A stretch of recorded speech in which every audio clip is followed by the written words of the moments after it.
Hello, good morning po mga kaibigan. So, naka-prepare po tayo ngayong umaga para po mag house to house dito po sa aming barangay. Mamimigay po kami ng stub. Ito po. Mamimigay po kami ng stub para po makapag-claim po sila ng bigas doon sa barangay hall. Ito po ay mula sa city government, ano po. So malaking tulong po ito para sa amin or sa mga kababayan po natin na lalo na't hanggang sa ngayon tayo po ay nasa panahon pa ng pandemic, ano po. Ayun, thank you. Thank you po sa mga nagbigay nitong stub para po makapag-claim ng bigas yung mga kabarangay natin. So sige po, aalis na po ako at kailangan ko po itong maihatid sa mga bahay-bahay hanggat wala pang ulan para maklaim po nila yung kanila pong mga bigas. So pamasko po ito mula sa city government. So sige po, bye-bye po muna. So ayan po, pinapainit na lang po natin yung ating CRF 150L na siya po ang makakasama natin ngayong umaga para po mamigay ng mga stub sa bawat pamilya dito sa aming barangay. So ayan po, yan po yung aking CRF na makakasama. Ayun, pinapainit lang po natin yung makina para medyo kondisyon, ano po. So ayan So okay,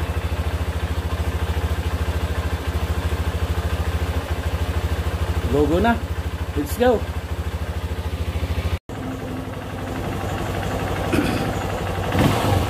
Ayun, paalis na tayo.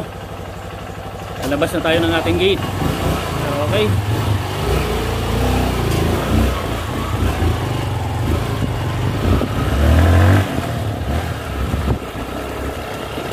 Hello ma'am.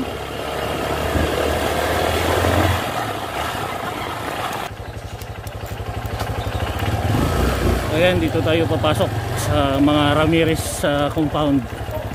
Ayan, pababa po tayo dito. Dito tayo mag-start mamigay ng stub.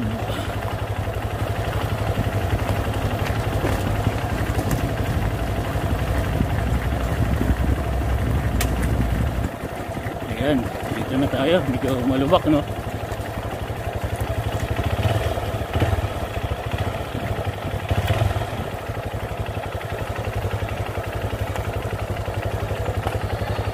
Hello. Hi. Hello. Good morning. Saan yung bahay nyo? Ayan. Ayan yung mga kabarangay ko. Ayan po. Ito na po yung aking mga kapurok. Ayan. Nagbibigay na po tayo ng stub para po maklaim ng ating mga kapurok yung bigas po na pamasko mula sa city government. Ayan, i-claim po nila ito sa barangay hall ng barangay Tinigiban. So thank you. Ayan po, dito na tayo sa barangay hall at meron nang nire-releasean. Ayan, taga Purok 13. Ayan, so okay na pa eh. Merry Christmas. Okay. Ayan po.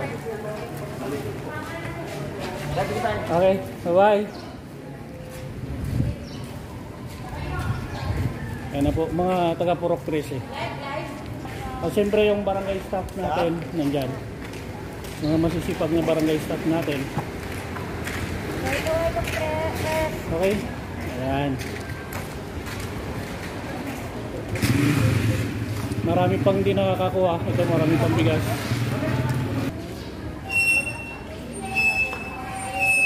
Ayan po si Makli. Ayan. Okay. Ayan po. Tuloy-tuloy pa rin po ang pag-release ng bigas. para po sa aming mga kabarangay. Ayan. Ayan po, may mga nakapila.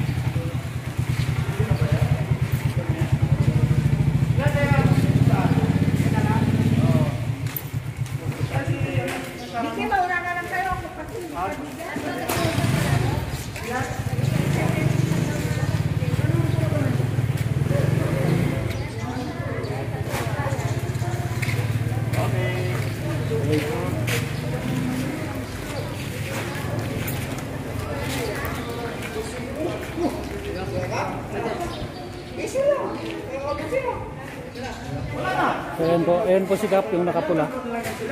Ayan po si Kap. At yung nakabayolate yung barangay secretary. So ito naman po, for first day. At yung iba yung mga barangay tannods natin na tumutulong po magbigay.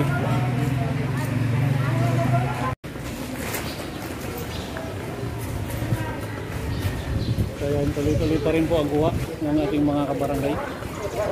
Tuloy-tuloy pa rin po ang pagdating sa barangay hall po natin. At ayun, ina-assist din po sila ng barangay staff natin, ni Kapitan, at siyempre ng ating mga barangay tanod. Ayan.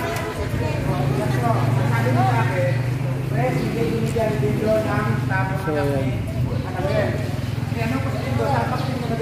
Ang sabi niya, paano natin nabigyan nasa kahili siya? So mali ang pagkasabi niya, mali ang pagkasabi niya, hindi binigyan ng staff. Hindi sa kahili. So yun, may konting ano lang, pero okay lang din naman yan. Ayun si Kapa. Okay.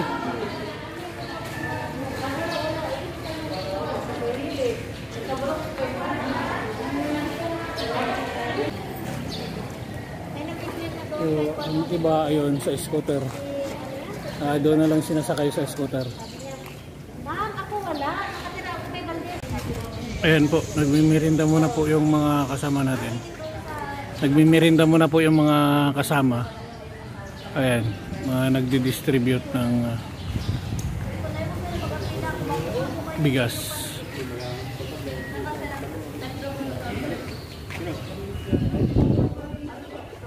Ayan, may parating.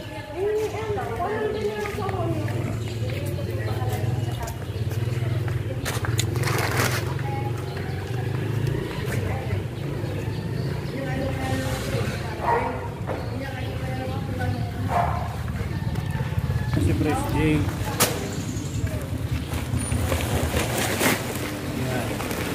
Bigas para sa Pasko.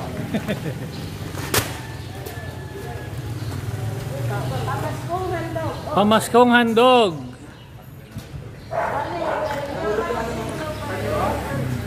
Galing sa city government at ngayon sa pamamahala naman ng barangay Captain Joy Serna. Ayan.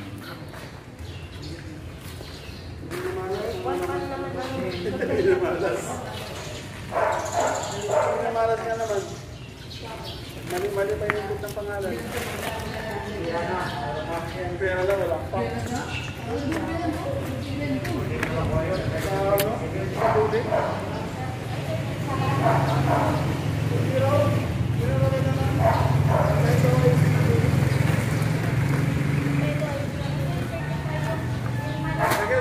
Okay, nilalapit ka agad doon yung mga bigas para pagdating ng